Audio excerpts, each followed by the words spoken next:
All right, welcome back to the Silver Flamingo. Tonight is Monday, October 27th, and we are at Dark Star Cellars. You'll probably get this video a couple days late as I'm still trying to upload one from last night. The property's run by two gentlemen named Mike. Here's one of the Mikes. Right there. And the other Mike is, what'd you say he's doing? He's on the spreader over here. So basically this is, we take what's left over from the grape pick. The leftover from the grape pick, and what comes off is kind of, called, it's just what the stems and stuff that we don't want in the wine. So Mike is over here, he's spreading it with that spreader.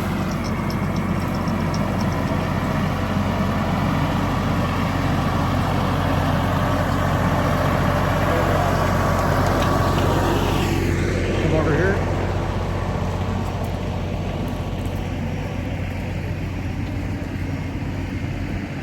So then Tim over there is going to put. Tim's going to put. He's going to put the everything in those bins into the spreader. So it's kind of like a natural fertilizer. Yeah. In a way.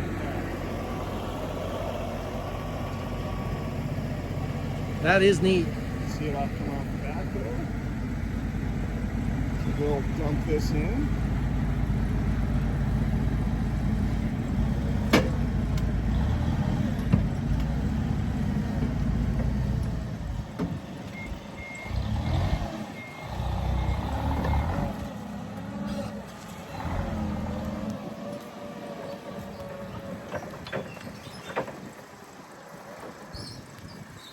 So this is always exciting. It's pretty cool. It's like natural fertilizer. It's actually a good idea. Yeah, it's a good way to get rid of it. A lot of people do that. I've never seen it. Pretty normal. Pretty normal. This is the other Mike. Yeah. These are harvest hosts. Hello. Hello. Let's go take a little walk around of this beautiful property. It is a 10 acre, I believe you said. Oh, there we go. Dumping it in. Dumping it in for the fertilizer to fertilize the grapes. Here are the grape fields.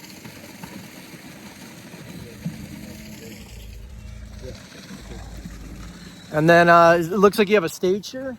Is this for live events or? That is. All right, little stage for music here at Dark Star Cellars. Just gonna do a quick little walk around. I'll throw this back in the rig and join you in the tasting room.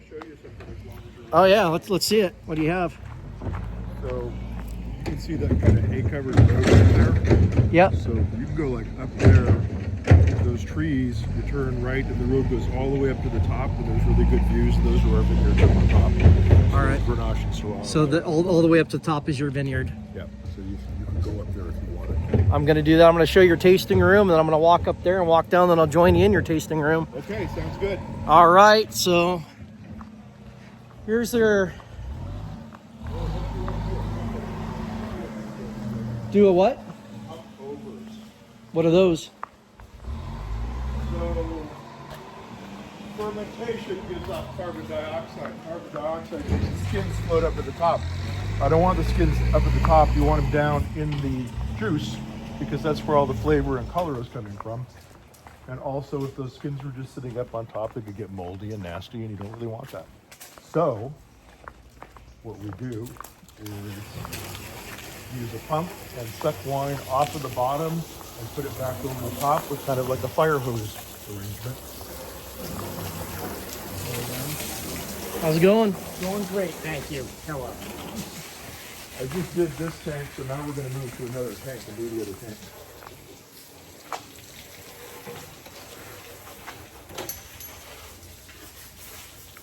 So what we just saw was the byproduct from this process right here. Well, that was a byproduct from crushing, because we just crushed a bunch of Zinfandel. That went into tank number 2. This is actually more different Zinfandel here. This has been here about 3 weeks fermenting. So how long does it take to ferment wine? If you really wanted to, you could do it in 15 days, but it's kind of better if you can extend the fermentation and leave it on the skins for more time, because it's drawing color and flavors. How long do you usually leave it? Well, I shoot for 30 days. 30 days? Sometimes you can't make that happen. So we're gonna open this lid.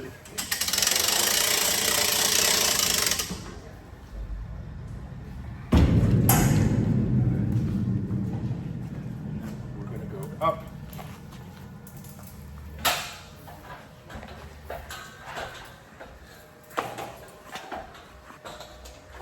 Come up if you want to. All right.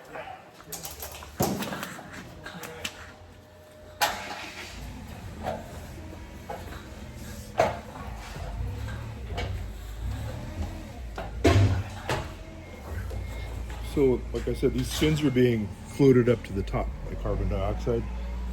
And so it's got what we would call a cap. Now I'm drilling a hole in the cap. You just saw the cap collapse.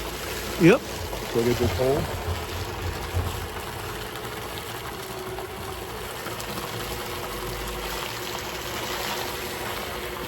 So I'm just kicking all those skins back down into the developing wine. Because it gives it flavor, right? Yep, that's where all the flavors are coming from. And probably in about 5 days, we will press this off, which means we will draw the wine off into another tank somewhere. And then the skins get shoveled out and go to the press, which is outside. And the press blows up with a pneumatic bag and knocks the remaining wine that's trapped in the skins. So that would be called the press fraction, as opposed to the free-run fraction. And we would just put those back together and make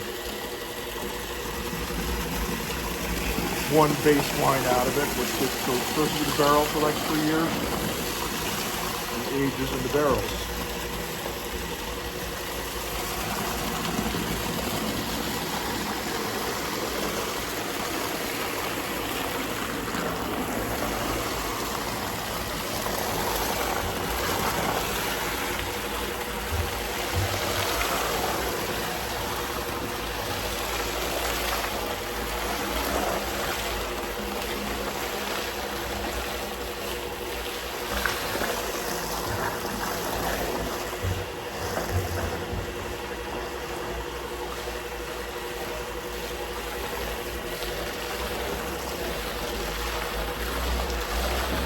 So how often do you have to do this? So, kind of a couple times a day. It also depends on what the wine is doing and how far along it is. So sometimes you might do it 3 times. Sometimes you could get away with 1 time. So if you were to do what I just did and take a gentle inhalation there, you'd smell the wine, but you would also have some CO2 coming into your nose. You have to get a little bit deep. But... Hey, Mike. Yeah. Smells good. Carl's Jr. hamburger? No, I don't. Thanks. All right, I'm gonna walk down and get your patio and your tasting room, and then also show the views from up top the mountain. Alrighty. I'll join you back in a bit. What's the best way down, forward or back? So, I go down forward. It's probably the smart way to go. So watch this. So as long as you have one of your hands touching something, you got kind of 3-point connection, you're okay. All right, I think I'll hand you this I can do that. if you want to grab it. Yep. Might be the better way to go. You got it? All right. That way I can get down safely. Yep.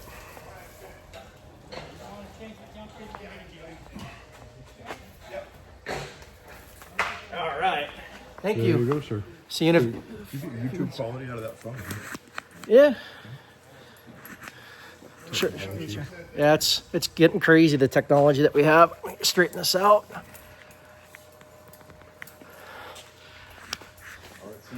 I'll see you in a few.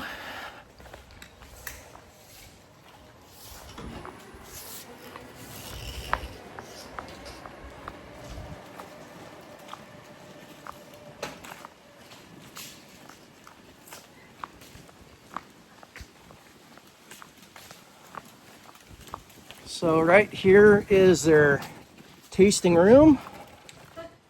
Hello. Hello. They have this nice patio.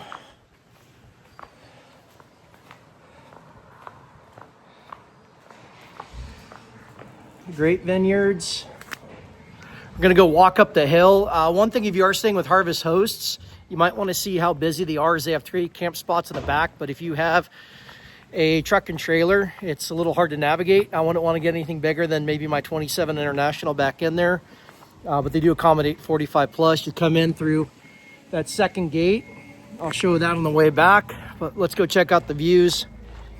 Probably see the campsite from there.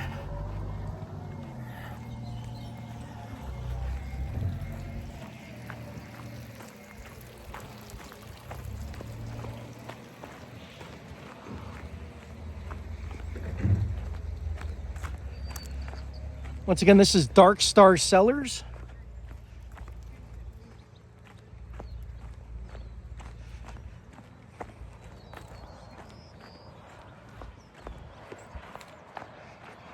Looks like their neighbors also grow wine. I'm not sure whose fields those are.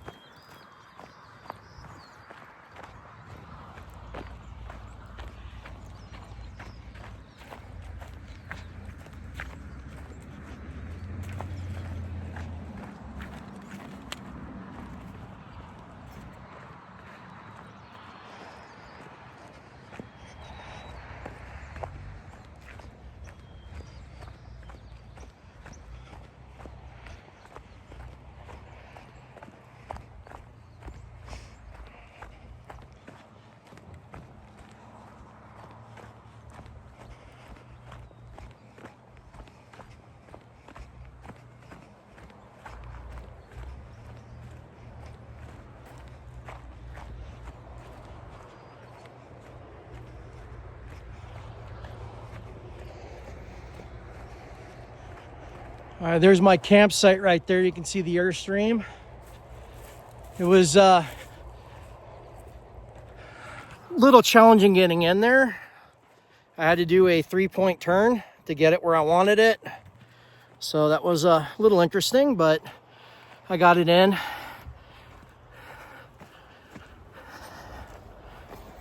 There's grapes growing on the vine.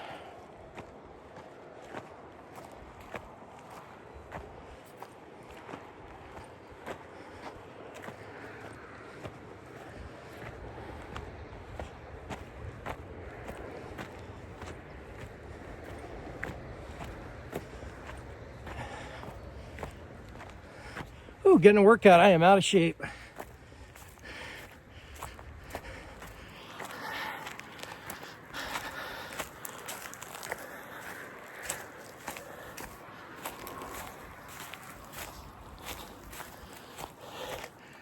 They have more grapes going there. I think this is where I'll stop. See the overlook.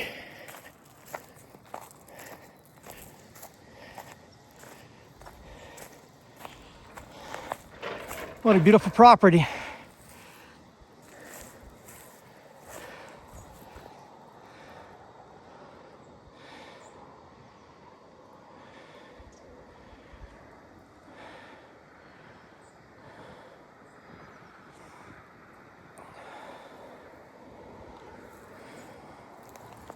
All right, I guess you can walk further up the hill.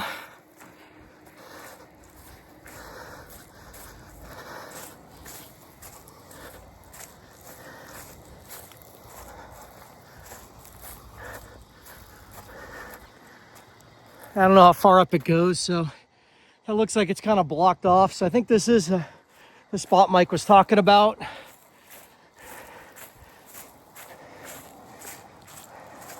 I'm not going to walk back there, but for those of you with Harvest Hosts or that have campers that are staying, the parking is somewhat challenging. You'll come in through the second gate and go between those 2 red barns on the path. If you're the only one, you can do a 3-point turn with a trailer to get it into one of the spots. Other than that, anything bigger than a Sprinter and you might have some issues getting in and out, but we made it in, and I have a exit strategy for tomorrow. So I'm gonna go enjoy the delicious nectar that they bake here. So I'm gonna bid you good night. You'll probably see this video in a couple days. If you like what we're doing, smash the like button, hit the subscribe button. We'll see you next time at the Silver Flamingo.